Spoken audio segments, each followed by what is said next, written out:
The primary subjects and the subject of my theologizing in this work are the dead, the many thousand gone. Through attending critically to the bodies of Black women, I have expressed in the particular the universal claim of the inviolability and sacredness of Black humanity and reaffirmed Black dignity and worth. These broken Black bodies lie beside the body of the crucified Jewish Jesus on the altar of my heart. This suffering, his and theirs, demands from me as a theologian a praxis and a theory, a text for living and for dying, a text that honors their enfleshing freedom.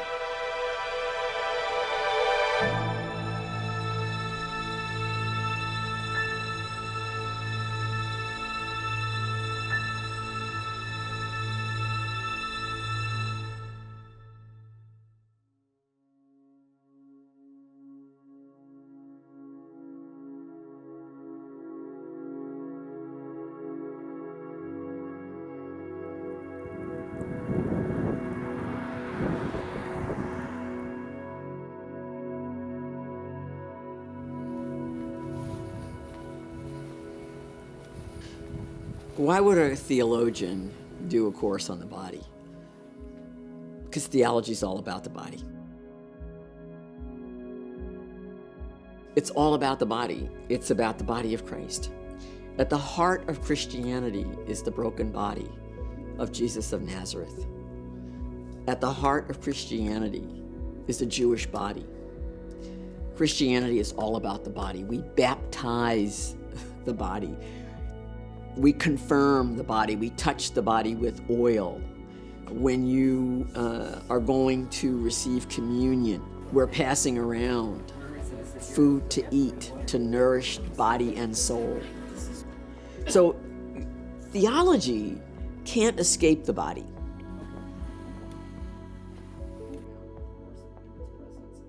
Womanist theology places the experience of Black women at the center, lends that experience an epistemological privilege, a way to know, a way to understand, to question again, and to make a judgment, then to act.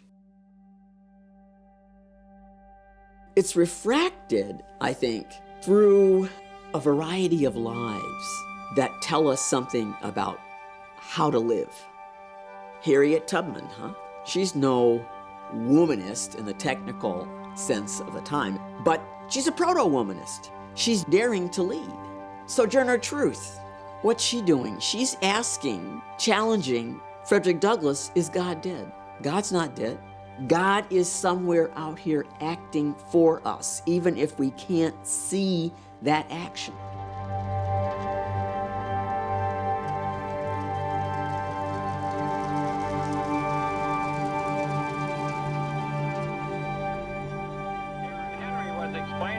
What the next witness will explain, Mrs. Fannie Lou Hamer. These women are legendary and clear. But someone like Fannie Lou Hamer never heard the word womanist. But what does she do? She says at one point, when I discovered that a little Black child was hurt, then a little bit of America is hurt. When a white child is hurt, a little bit of America is hurt. She's saying we're all God's children. We're all God's creation. So we have to act like it.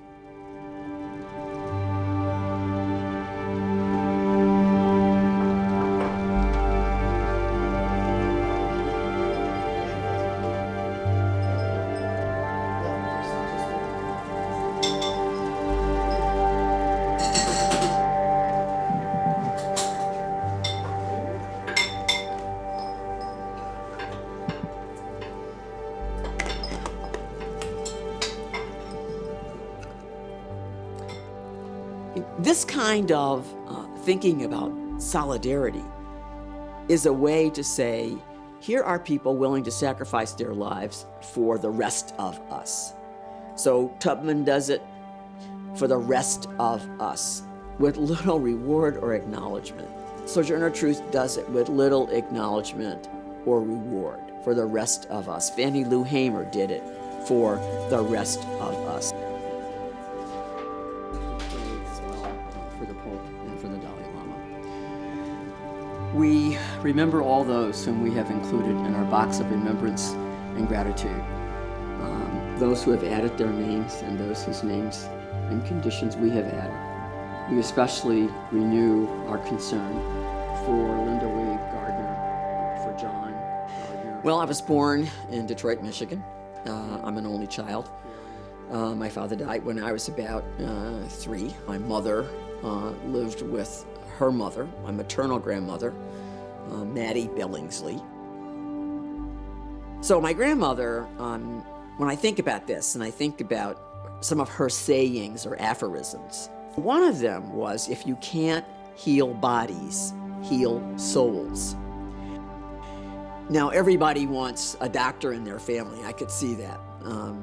But she gave me an option. So I suspect, like many young people, I wanted to be a teacher. Teachers were so important to us. She also used to say to me, everyone can't like you. So one day I was standing in our kitchen and I was making a sandwich for myself. I was 12. And I thought to myself, wow, if everybody can't like you and they have power over you, then they can kill you.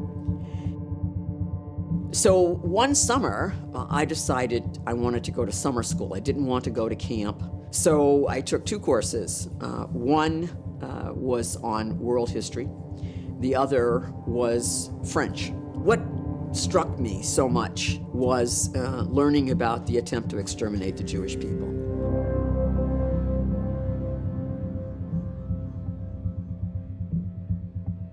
The other point for me was I'm looking at my French textbook, and what I recall from that textbook, a picture of the winged victory of Samothrace at the top of the stairs in the Louvre. And that picture is sort of imprinted for me. Beauty. So it's 2 things which really influenced my work early on: horror and beauty. Learning about the attempt to exterminate the Jewish people. The shock of it.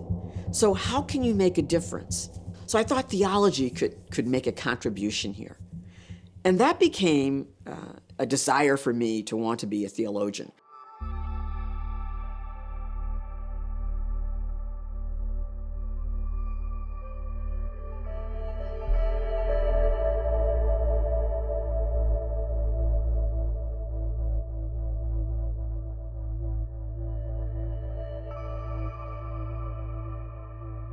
To be a Catholic theologian in the contemporary, for me, has meant to be a political theologian. When I was a novice, we were not watching the news, but we were aware of and alert to what was happening in the news, in the world. We were reading all kinds of things. The autobiography of Malcolm X, Maya Angelou. I had a chance to meet Gwendolyn Brooks. I had a chance to meet Angela Davis. So there's been, for me, a steady reading and a steady reflection on the complexity of the Black experience.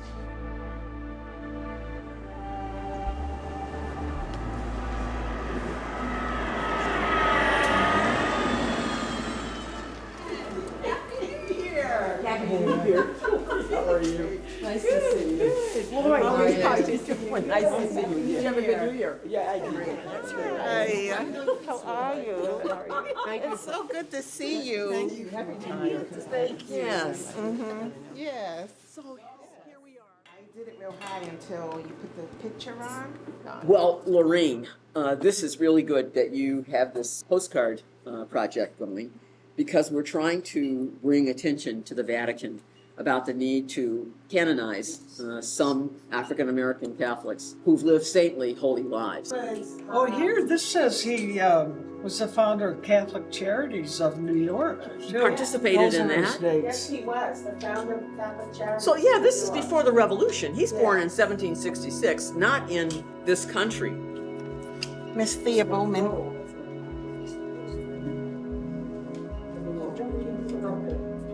Oh, Thea.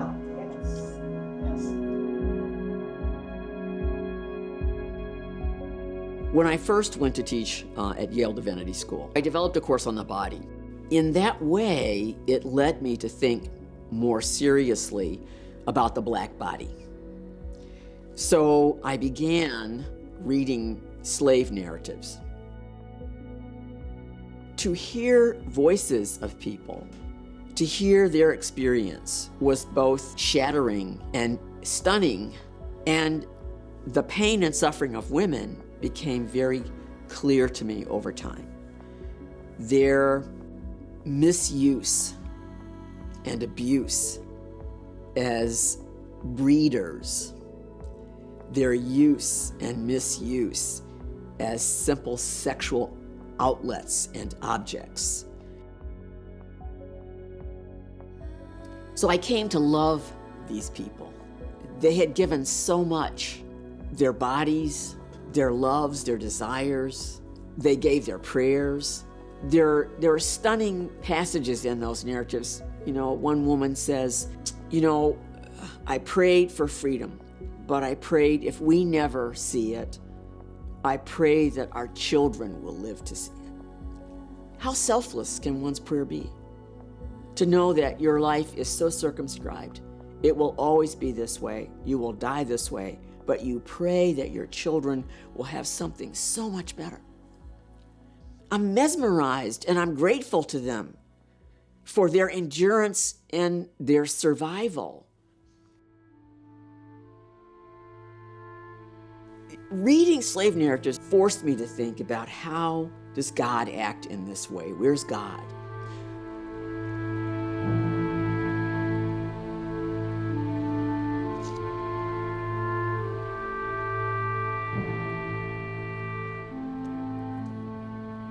Theology should be free to roam.